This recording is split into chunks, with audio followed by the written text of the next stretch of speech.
देख रहे हैं FT न्यूज डिजिटल, सबसे तेज, सबसे पहले सच और कुछ नहीं।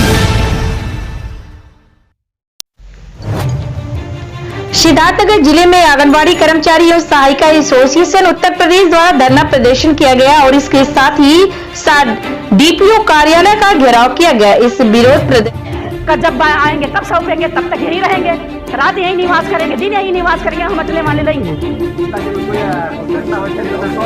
इसका जिम्मेदार स्वयं अधिकारी होंगे। अगर वो हमारी बात को सुने होते तो ये नतीजा ही नहीं होता। ये समस्या क्या पैदा होती, क्यों हमें अपनी इतनी बहनों को 70 किलोमीटर हमारी बहनें आई हैं, इनकी दर्द को सुनो, इनको सुनो, जानो इनको क्या स्थिति इनके बीत रही है।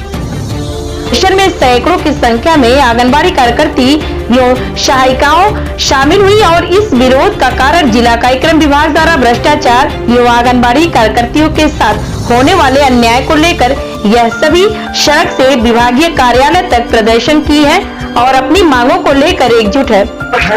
हरिराम वर्मा एक बाबू है जो सौरभगढ़ में कई सालों से वहाँ पे तैनात है और उसी के द्वारा वहाँ पे परियोजना चलाया जाता है। वहाँ के CDPO माने नकली, वहाँ कोई अधिकारी और कर्मचारी नहीं है, केवल सर्वे सर्वा है। तो वहाँ बाबू के बलबूते परियोजना चलता है और यहाँ के आला अधिकारियों की मिली भगत है, इनको कमीशन मिलता है। नहीं तो ऑडियो वायरल होने के बाद सही पाया गया, यहाँ के PD महोदय ने जाँच किया, रिपोर्ट लगाए, फिर भी क्यों नहीं हटाया गया, क्या वजह है? इसका वजह यही है कि इनको कमीशन मिलता है। अभी हाल ही में शासन का एक आदेश आया कि 10 साल से ज्यादा, 3 साल से ज्यादा कोई भी अधिकारी अगर कहीं पर परियोजना पे तैनात है तो उसको हटाया जाए। शासन के द्वारा हटाया गया और उसके बाद अब पैसा ले करके फिर सबको अपने अपने स्थान पे भेजा जा रहा है। यहाँ आपका एक जोगिया ब्लॉक है, जोगिया ब्लॉक में कोई मुख्य सेवका वहाँ पे तैनात नहीं है। वहाँ एक आंगनबाड़ी उस परियोजना को चलाती है। ये शर्म से डूब जाना चाहिए ऐसे अधिकारियों को कि इनके बलबूते, इनके अधिकारी इनके अंकुश में नहीं है, एक आंगनबाड़ी से परियोजना चलाते हैं। CDPO माने क्या होता है, सुपरवाइजर क्या होता है, तो सीधा पोस्टिंग कर दो आंगनबाड़ी का, क्यों रखे हो आंगनबाड़ी को जब परियोजना चलाना होता है। यानी कि आपका मांग क्या कहना चाह रहे हैं इसके मतलब? हम इसके मतलब चाहते हैं कि हटाया जाए, जांच किया जाए और जांच में जो दोषी पाया जाए उस पर सीधे कार्रवाई किया जाए। अगर मैं दोषी हूँ तो जेल मुझे डाला जाए, मुझे मेरे ऊपर मुकदमा किया जाए अगर मैं झूठ सही करूँ। वहीं संगठन की प्रदेश महामंत्री प्रभाती देवी ने मीडिया से बात करते हुए विभागीय कर्मचारियों अधिकारियों पर गंभीर आरोप लगाए और इसके साथ ही अगर कार्रवाई नहीं होती है तो आगे भी आंदोलन करने की चेतावनी दी है। मेरा नाम प्रभावती देवी है, मैं आंगनबाड़ी कर्मचारी एसोसिएशन की प्रदेश महामंत्री हूँ। क्या मामला है जो मामला ये है कि इस जिले में भ्रष्टाचार चरम सीमा पे है, जिसको लेकर के मैंने कई बार लिखित दिया जिला अधिकारी महोदय को, मुख्य विकास अधिकारी महोदय को, जिला कार्यक्रम अधिकारी महोदय को लिखित रूप से सारे अधिकारी को मैंने अवगत कराया, लेकिन आज तक कोई भी कार्रवाई उस पर नहीं हुई। एक अभी हाल ही में 25 सितंबर को एक ऑडियो वायरल हुआ है जिसमें 1000 रुपया लेते हुए साबित हुआ है।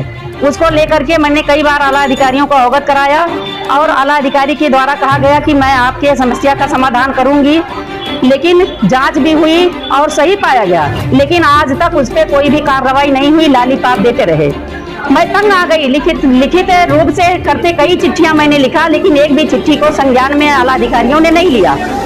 इसको लेकर के मैं आज जिला कार्यक्रम कार्यालय में पहुंची हूं। मैं पूछ रही हूं कि क्या आप अपने कान में तेल डाल के बैठी हैं, पूर्ण रूप से विकलांग हो गई हैं, जो इस भ्रष्टाचार को सारे CDPO और मुख्य सेवका को आप बढ़ावा दे रही हैं। यहाँ तक कि 5 पैकेट तेल और 5 पैकेट दाल और 5 पैकेट दलिया हर आंगनबाड़ी केंद्रों से कटता है।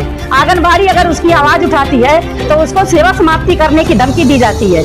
अगर एक ऑडियो वायरल होता है किसी विभाग में तो सारे विभाग लग करके उस अधिकारी को सस्पेंड कराते हैं, लेकिन हमारे विभाग में कई ऑडियो वायरल हुआ, यहाँ तक ज्योति सिंह का ऑडियो वायरल हुआ और सही पाया गया। जिला कार्यक्रम अधिकारी पूर्व के जो दीपक मीना जी थे उन्होंने रिपोर्टिंग लगाया यहाँ से लेकर निदेशालय तक, लेकिन वो लीपापोती करके उसको केवल इतने हुआ कि यहाँ से उनका ट्रांसफर कर दिया गया और उसी में संलिप्तता पाई गई ज्योति सिंह, लेकिन उसको हटा करके और उसको तोहफे के रूप में उसको अपने जो निवास है उनका, उस निवास के करीब में उनको और तोहफा दे दिया गया, खेसरा में उनकी पोस्टिंग कर दी गई और 15 महीने बैठा करके उसको वेतन दिया गया। 15 महीने बैठा करके एक परियोजना तक नहीं बदला गया। ऐसे अधिकारी को हम क्या कहेंगे? ये अधिकारी पूर्ण रूप से विकलांग हो गई हैं। अगर मैं यहाँ लेकर के आई हूँ, अगर एक समस्या का समाधान नहीं हुआ तो मैं रात यही निवास करूंगी, यहाँ से हटने वाली नहीं हूँ। अगर मैं वास्तव में इनकी नेता हूँ तो मैं चैलेंज करती हूँ यहाँ के जिला कार्यक्रम अधिकारी को और यहाँ के जिला अधिकारी को मैं चैलेंज करती हूँ, अगर उनकी नेता हूँ तो मुझे गोली मार दे, फांसी चढ़ा दे। मुझे आवाज हमारी दबा नहीं सकते यहाँ के जिला कार्यक्रम अधिकारी, यहाँ के जिला अधिकारी, यहाँ के मुख्य विकास अधिकारी मेरी आवाज को नहीं दबा सकते। मैं रात ही निवास करूंगी और फैसला लेकर जाऊंगी।